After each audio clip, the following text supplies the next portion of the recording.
நான் உங்களுக்கு சொல்றதுக்கு இருக்கிற குட் நியூஸ். அழுந்து கேளுங்க. இன்னொன்னும் சொல்றேன், கேட்டுக்கோங்க. நேத்து சத் சங்கத்துல சொல்லிட்டு இருந்தேன், 30 நாட்களுக்கு முன்னாடி ஸ்கந்த சஷ்டி சத் சங்கத்தின் போது நான் சொன்ன 2035க்குள்ள பாவர்ட்டி இல்லாம போயிடும் இந்த ஏஐனால அப்படின்னு. ஒரு 2-3 நாட்களுக்கு முன்னாடி எலான் மஸ்க் அதையே சொல்லியிருந்தார். நேத்து நான் அதை பத்தி பேசிட்டு இருந்தேன். இன்னைக்கு இன்னும் தெளிவா சொல்றேன், கேட்டுக்கோங்க. பாவர்ட்டி இரலவெண்ட் ஆகிறது மட்டும் இல்ல, பாவர்ட்டி இரலவெண்ட் ஆயிடும், மணி அப்படிங்கிற அந்த கான்செப்ட் இரலவெண்ட் ஆயிடும், அப்போ கரப்ஷன் இரலவெண்ட் ஆயிடும். நல்லா புரிஞ்சுக்கோங்க. இன்னொன்னு, வேற என்னென்னலாம் இரலவெண்ட் ஆக போகுதுன்னு சொல்றேன், கேட்டுக்கோங்க. உங்களை நீங்களே அழித்துக் கொள்ளுகின்ற என்டர்டெயின்மெண்ட் காரணம் என்னன்னா, நல்லா நீங்க விரும்புற மாதிரி சாப்பிடுவீங்க, ஆனா வெயிட் போடாது, ஹெல்த் கெடாது. அந்த மாதிரியான நுட்பங்கள், அறிவுலாம் நம்ம ஆயுர்வேதத்தில் இருக்குங்கயா.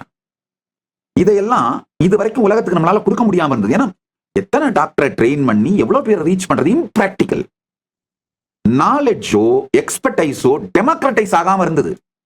அந்த நாலேஜ் சோர்ஸ் கூகுள் வந்தப்புறம், சோசியல் மீடியா வந்தப்புறம் நாலேஜ் டெமோக்ரட்டைஸ் ஆச்சு. ஏஐ வந்தப்புறம் எக்ஸ்பர்டைஸே டெமோக்ரட்டைஸ் ஆயிடுச்சு.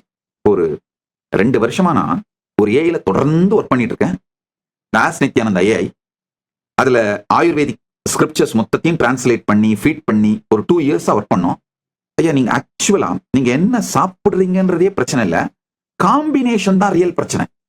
காம்பினேஷன் தான் உங்களுக்குள்ள கேஸோ இல்ல டைஜஷனை ஸ்லோ பண்றதோ, ஃபேட்டா மாறுறதோ, வேற வியாதிகளா உருவாக்குறதோ எல்லாத்தையும் பண்றது.